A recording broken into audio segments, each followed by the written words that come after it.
Sebenarnya pada petang ini kita akan sampai pada suatu perkara yang utama lah. Mengapa kita memanggil sidang akhbar pada petang ini ya. Pihak kami akan memaklumkan dan menyiarkan sesuatu sebentar lagi. Saya harap ianya dapat dirakam dengan sebaiknya. Dan ingin saya nyatakan di sini bahawa apa yang akan kami siarkan ini adalah menjadi satu asas dan kepercayaan utama ke atas semua umat Islam di dunia ini. Dan ini juga kami berharap akan membuktikan bahawa apa yang telah berlaku ke atas Muhammad Saffur Bukhari bin Azlan bukannya satu konspirasi politik. Saya tegaskan sekali lagi, ini bukan suatu konspirasi politik. Ini adalah satu perkara yang telah berlaku ke atas Muhammad Saffur Bukhari bin Azlan sebagaimana laporan polis beliau pada tahun 2008. Baik, saya serahkan kepada Muhammad Saffur Bukhari bin Azlan. Baik, bismillahirrahmanirrahim.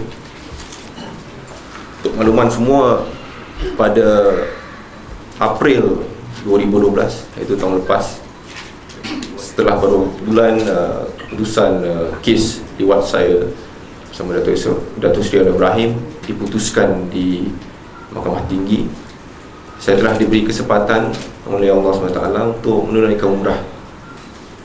Jadi saya pergi ke Tanah Suci Mekah bersama nenek saya, arwah nenek saya. Alhamdulillah, semasa di sana saya beroleh semula kekuatan dan ketenangan. Setelah, maklumlah, pada Januari 2012 keputusan sebegitu rupa. Jadi setelah saya berasa masa itu amat tertekan dan lemah. Bila kan dah 4 tahun bersabar, dan akhirnya keputusan sebegitu rupa. Jadi tipulah kalau saya tidak tertekan dan merasa amat kecewa. Jadi dengan pergian saya ke sana, ia telah saya telah beroleh ketenangan dan kekuatan. Untuk makluman semua, beberapa hari sebelum saya pulang, semasa itu selepas solat zuhur, saya melakukan tawaf sunat, salat taubat dan istikharah. Saya mohon pada Allah petunjuk mengapa saya dijemput lagi untuk menunaikan umrah atau datang ke Mekah ni pada tahun 2012 itu. Sedangkan saya pada waktu itu baru saja selesai menunaikan haji bersama arwah nenek saya. Saya pergi ke haji pada Oktober 2010. Jadi gap dia tak sampai 2 tahun. Jadi saya terfikirlah, selain pada selepas keputusan kes saya lemah, harus pergi ke sana. Jadi saya tertanya lagi, kenapa saya dijemput lagi ke Tanah Suci. Jadi sejurus selepas saya berdoa, solat istikharah, selepas zuhur, hati saya begitu terpanggil untuk melepaskan segala luka perit yang telah saya alami dengan putusan sebegitu rupa, dengan orang, dengan penyokong saya sendiri mula tidak percayai dan menjauhkan diri. Jadi secara tiba-tiba saya rasa saya perlu membuat sesuatu dan terpanggil. Jadi apa yang saya lakukan semasa di Masjidil Haram, iaitu saya melafazkan sumpah laknat di hadapan Baitullah.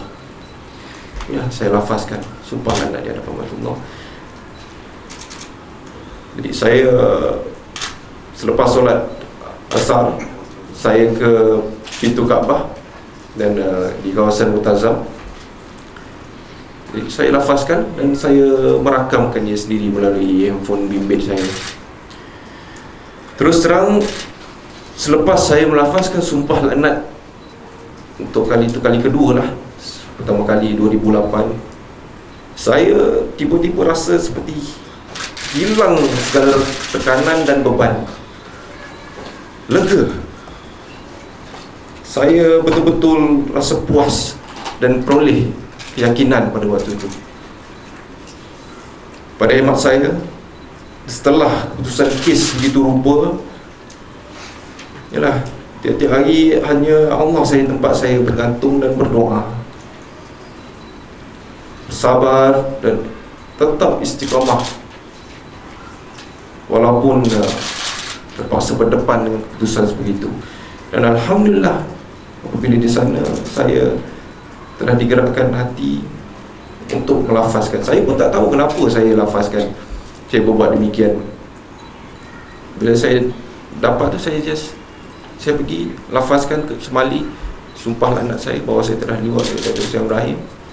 Dan kemudian saya simpan rakaman tersebut apabila pulang. Saya tidak buat apa-apa, sebab saya pun tidak tahu nak buat apa dengan rakaman itu. Jadi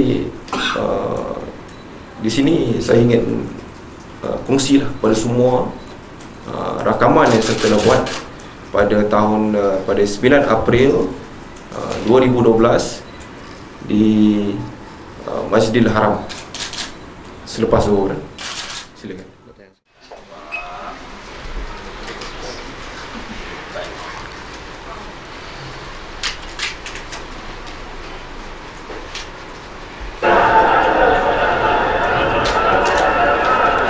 Kuat sikit.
Jadi itu dia rakaman sumpah anak kedua saya yang telah saya lafazkan di Masjidil Haram, yang ingin saya kongsi kepada semua pada waktu ini.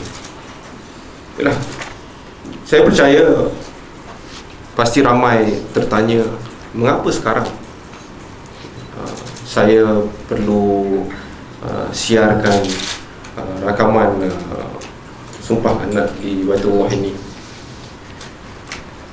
Ini adalah berkenaan dengan maruah dan nama baik saya serta seluruh keluarga.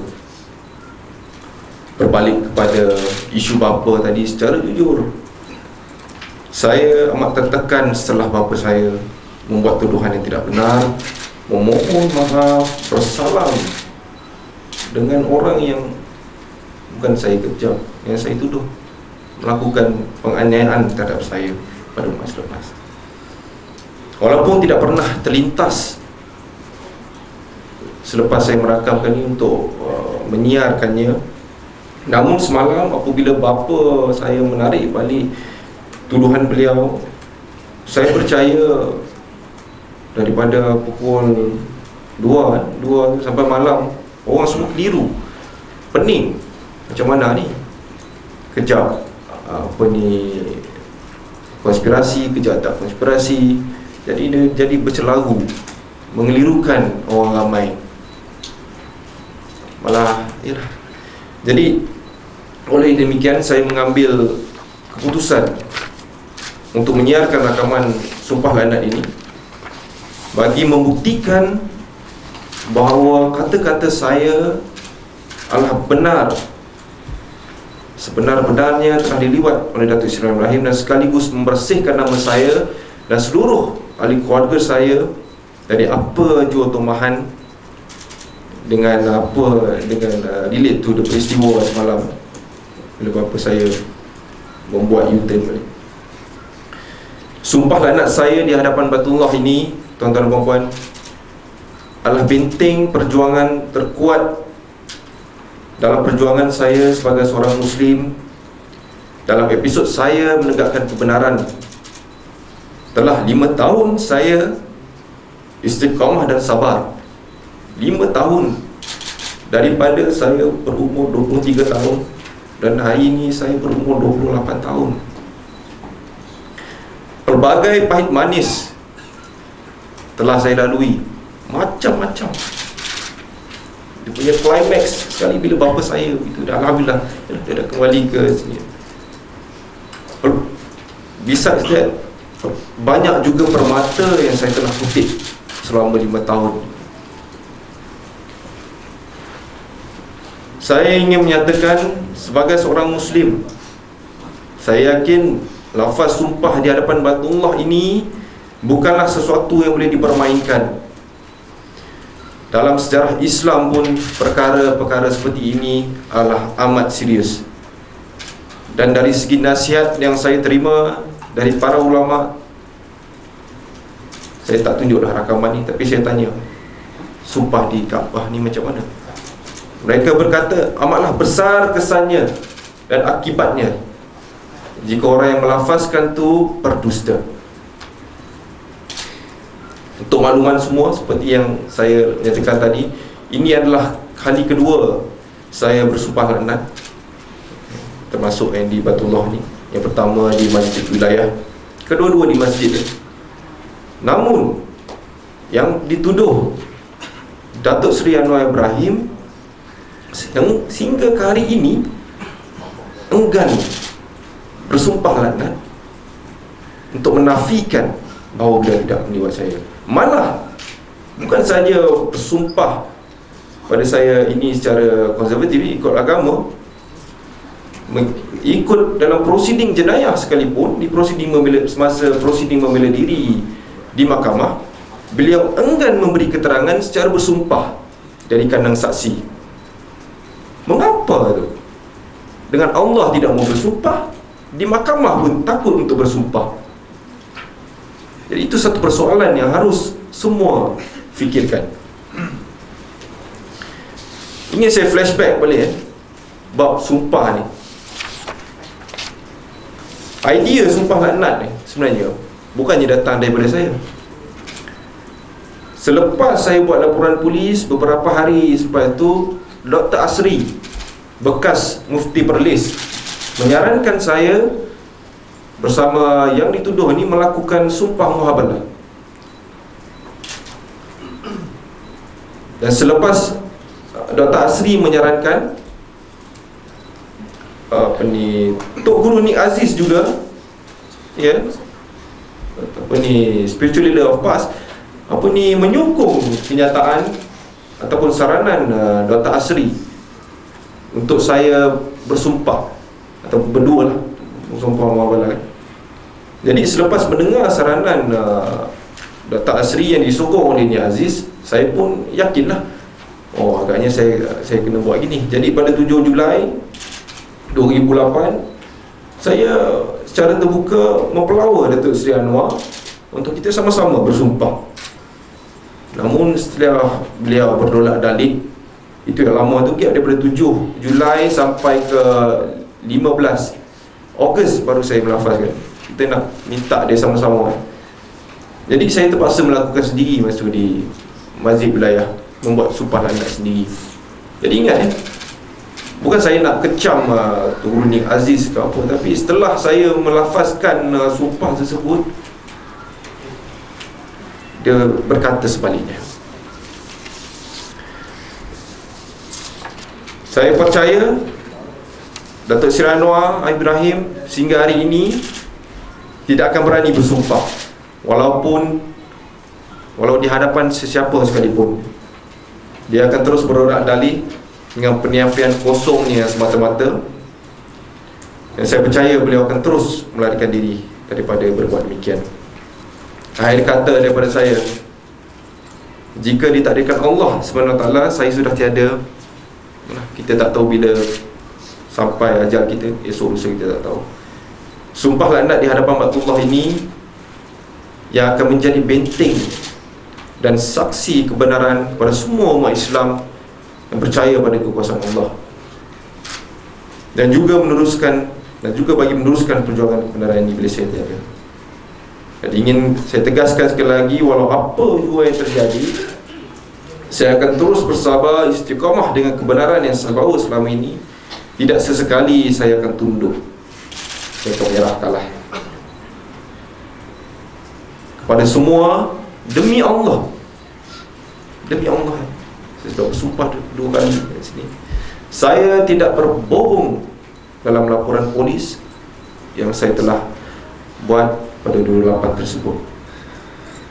Dan ini kata-kata saya daripada awal. Saya percaya pada awal saya nulis artikel di blog, yang hak pasti berdiri, yang batil pasti jatuh. Illahi yantal maqsudi wa ridha matlubi. Pada Allah saya berserah. Sekian, terima kasih. Jadi untuk makluman, sebentar lagi segala kenyataan saya ni mengenai Zupah ni saya akan upload di blog. Juga video saya ni saya akan upload di YouTube. Dalam setengah jam lagi you boleh akses lah blog saya dan akan dapat semua ni. Sekian. Baik, tuan-tuan dan puan telah melihat tadi rakaman yang telah kami siarkan tadi ya. Jika dilihat sumpah laknat di hadapan Baitullah ini dibuat oleh saudara Muhammad Saful Bukhari bin Azlan pada April 2012 dan kini adalah 2013. Tuan-tuan hayatilah apa yang dikatakan dalam tu, yang mana sekiranya beliau berdusta, apa yang beliau sanggup hadapi. Dan sehingga ke hari ini alhamdulillah tidak ada apa-apa yang berlaku. Lihat kesihatan Muhammad Saful Bukhari bin Azlan dan sebagainya. Sekali lagi kami menegaskan bahawa apa yang telah berlaku seperti mana dilaporkan dalam laporan polis Muhammad Saful Bukhari bin Azlan pada tahun 2008 bukan konspirasi politik. Tidak ada mana-mana langsung ahli politik yang terlibat dalam perkara ini. Saya tegaskan di sini. Saya harap ini dapat membuktikan dan dapat membersihkan baik Muhammad Saful Bukhari bin Azlan dan keluarga. Baik, ada soalan? Dalam tempoh sumpah laknat mahkamah ini, kenapa lagi tak berlaku? Apa saya tidak berlaku? Ya, Saful akan jawab. Apa ni, sumpah laknat ni saya kongsi dengan ahli keluarga terdekat lah masa saya pulang. Jadi mostly ahli keluarga dekat saya telah menonton pakcik-pakcik saya. Tapi orang luar tak ada lah. Bapa saya pun menonton tak? Ya, bapa saya pun saya tunjuk. Dah nonton Dah. Nonton bila? Selepas saya pulang daripada umrah tu, saya tunjuk dia. So maksudnya lepas kita pulang, saya dah tonton, tapi dia skip buat yang kata dia beri dekat artikel. Ya.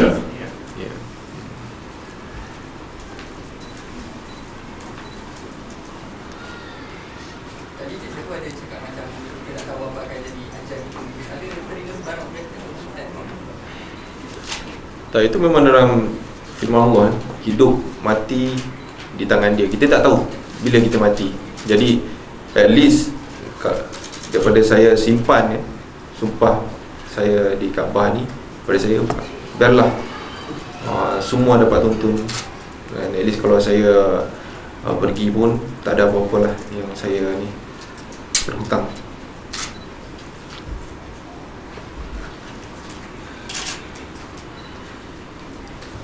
Ada. Jadi kalau tak ada soalan lagi, kita akhirkan sesi kita. Tidak ada soalan lagi. Okey, sekian. Assalamualaikum warahmatullahi wabarakatuh. Terima kasih tuan-tuan sudah hadir. Terima kasih. Assalamualaikum. Saya tak idahkan